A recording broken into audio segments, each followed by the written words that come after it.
Сәлемсіз, эфирда оңалықлар вақты, студияда Лина Хасаншина. Онкология диспансерында оқыту семинары узды. Нефтчілер столықта сынаша. Район аушылары браконьерларына аулый. Кеше Әлмедик бүтін Россия студентлар медицина отряды қатнашушылары үшін оқыту семинары узды. Ол Татнефть компаниясының финанс ярдәме белән цифровая платформа партнерства во имя здоровья гранты кысаларында Казанның дәүләт медицина университеты галимнәре һәм Әлмәттәге онкология диспансеры белән берлектә үткәрелде. Чаще всего это паллиативные пациенты, это онкологические пациенты 4-й стадии, запущенной стадии, у которых прогноз неблагоприятный, у которых,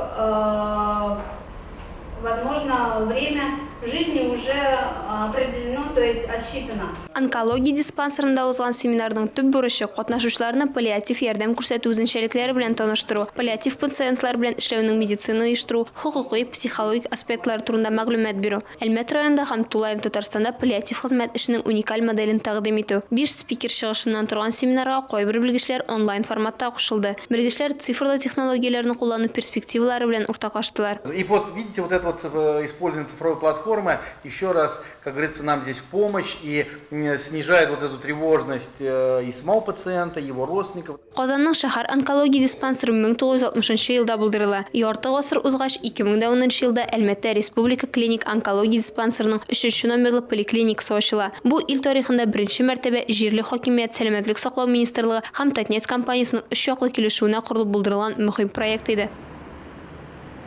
Әлмәттә нефть индустриясы өчен мөһим булган һөнәри бәйгеләр башланып китте. Бүген скважиналарның җир асты ремонты бригадалары һөнәри сталык конкурсында көч сынашты. Эшчеләр анда һөнәри яктан үсү, тәҗрибә туплау мөмкинлеге булган өчен ел сайын катнашалар. Бәйгене скважиналарына җир асты ремонты идарәсе башлыгы Айрат Рахманов ачты. Ул барысына да уңышлар теләде. Аннары ярышларның ләмен күтәрү белән конкурска старт бирелде.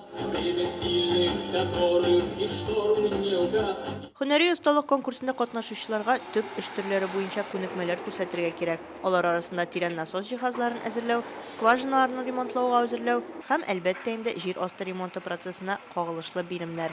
Быел җиңүче исеме өчен төрле цехлардан 9 команда көч сынашты. Һәр скважина ул куркыныч җитештерү объекты. Биредә куркынычсызлык техникасы кагыйдәләрен үтәү айрата мөһим. Ул һөнәри осталык бәйгесендә бәяләү категорияләренең берсе дә булып тора. Биремнәрне үтәү барышында жюри катнашучыларның гамәлләрен игътибар белән күзәтеп торды. Бурыч тиз, әмма иң мөһиме бурычны сыйфатлы итеп үтәү. Һөнәри осталык конкурсы нәтиҗәләре буенча Илхов цехы командасы иң яхшы дип табылды. Алар һәм үз өлкәләрендә беренче урыннарны алган тагын берничә команда гадәттәгечә нефтьчеләр көненә туры китерелгән төп ярышта катнашачак. Алия Байрамалова, яңалыклар вакыты, Луч Әлмәт телекомпаниясе. Татарстанда соңгы елларда пошилар саны арту күзәтелә. Моннан тыш суер, кыр кәҗәсе, урман тавыгы көрлекләренең дә саны үсә дип белгечләр. Кыргый җәнлекләр һәм кошларның популяциясе арту кимүен Татарстан Республикасының биологик ресурслар буенча дәүләт комитеты күзәтә. Аның белгечләре браконьерларны тоту белән дә шөгыльләнә. Әлмәттә комитет бүлеге җитәкчесе Айдар Муртазинның ирекле ярдәмчеләре белән тәртип бозучы аучыларның аулавын безнең иҗат төркемендә күзәтте. Рәдифә Нагманова дәвам итә.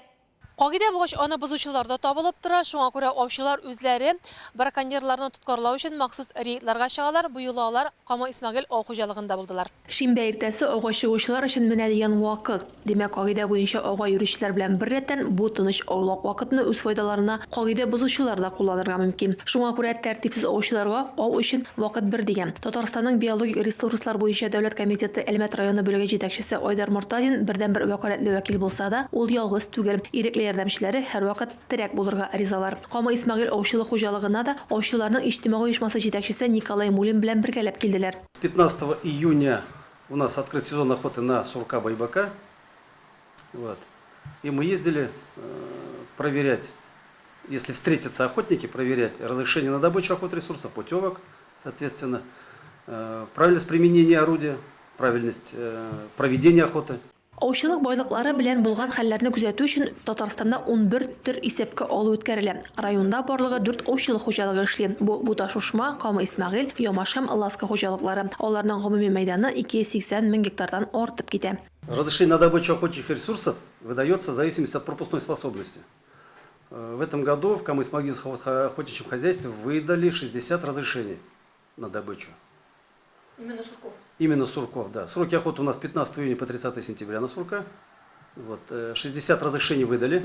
Ел әйләнәсе диярлек алып барылган хисап мониторинг чараларында белгечләр бер-берләре белән кулга-кул тотышып эшли. Мисал өчен кышлыкка дип кыргый җәнлекләргә печән әзерлиләр, аларга җим салалар. Хәтта кыр кәҗәләренә, кар көртләренә чаклы чист тарталар. Республикада соңгы 5 елда аучылык байлыкларының запаслары арту күзәтелә. Мисал өчен 2 ел элек аны акчалата эквиваленты 1,8 миллиард сумга бәяләгәннәр. Сүз уңаеннан рейд барышында тәртип бозучылар ачыкланмаган, дөресрәге, аучыларны гомумән дә очратмады. Бу әле бар яклапта тәртип дигән сүз түгел. Юнәлештә эш дәвам итәчәк. Рәдифә Нугманова, Марат Халиуллин, Яңалыклар вакыты, Луч Әлмәт телекомпаниясе.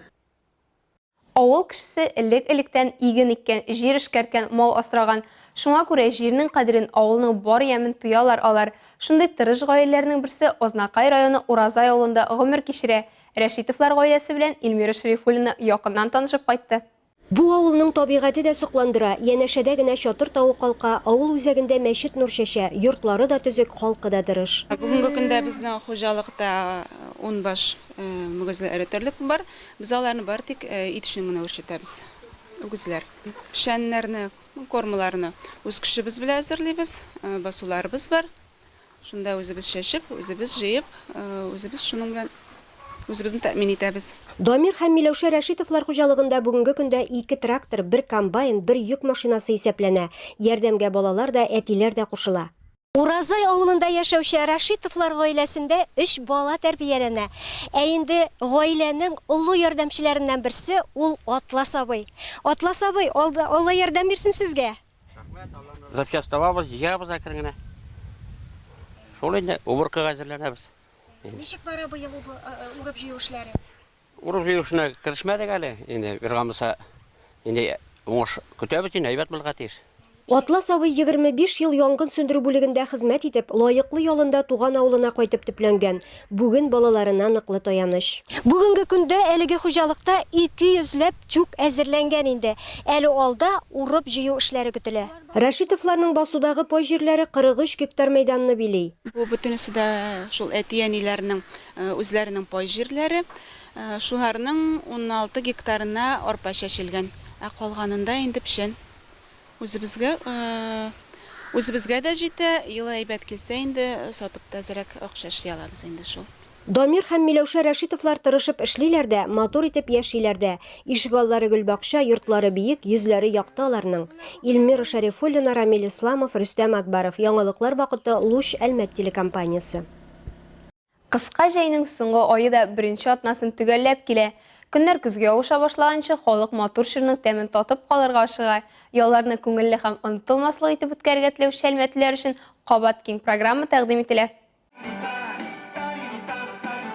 Ел көннәрендә Каракүз фестивале кысаларында чаралары дәвам итәчәк. Шимбә көнне шәһәр калган һәм кунакларын рәсем сәнгате буенча мастер-класс, гастрофестиваль, китап корнеры һәм танылган комиклар Рөстәм Рептилоид һәм Стас Старовойтовның юмористик чыгышлары көтә. Ә татар юморын яратучылар стендап-хана уникаль комедия проектына кушыла ала. Мәдәни мөхит проекты кысаларында да бой программа әзерләнгән. Шәһәрнең 7 локациясендә концерт программасын карарга һәм бию фитнесында катнашырга мөмкин булачак. Балалар өчен анимацион программа эшләячәк. Әлмәт шәһәр паркында күңел ачу чаралары, ярышлар һәм концертлар узачак. Спорт сөючеләр өчен шәһәр пляжында яшел фитнес проектыннан зумба буенча бушлай тренировка үткәреләчәк. Якшәмбе көндә Татнефть кубогына КВН фестивале узачак. Шунда ук Союз КВН командасы чыгыш ясаячак. Сәламәтлек паркында Холли кичәсе узачак. Шәһәр паркында Татарстанның атказанган артисты Илназ Бах чыгыш ясаячак. Шунда ук балалар өчен спорт программасы да узачак.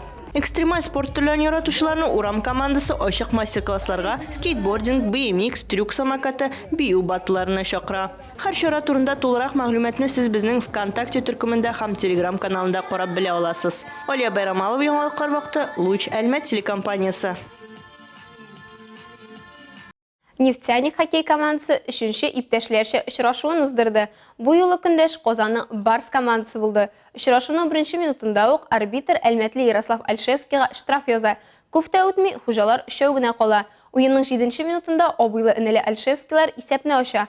Шул ук периодта безнең команда үзенең өстенлеген терки ала. Барс капкасы янындагы комбинациядән соң Артур Балтанов төгәл була. Соңрак ул тагын бер алка кертә.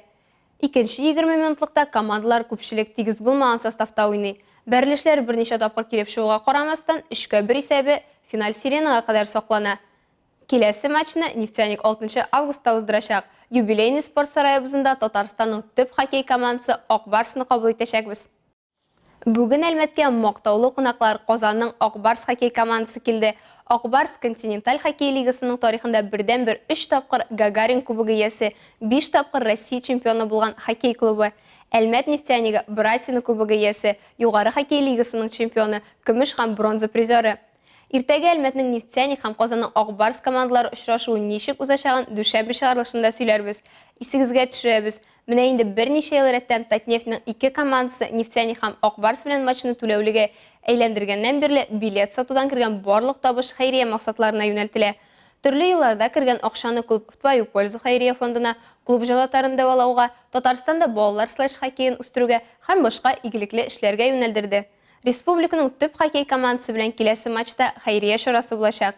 Изге эшләрне бергәләп башкарга теләгегез булса, 750 сумнан 1000-гә кадәр бәясе булган билетны алып, иртәгә 17 сәгатьтә юбилейный спорт сараена рәхим итегез.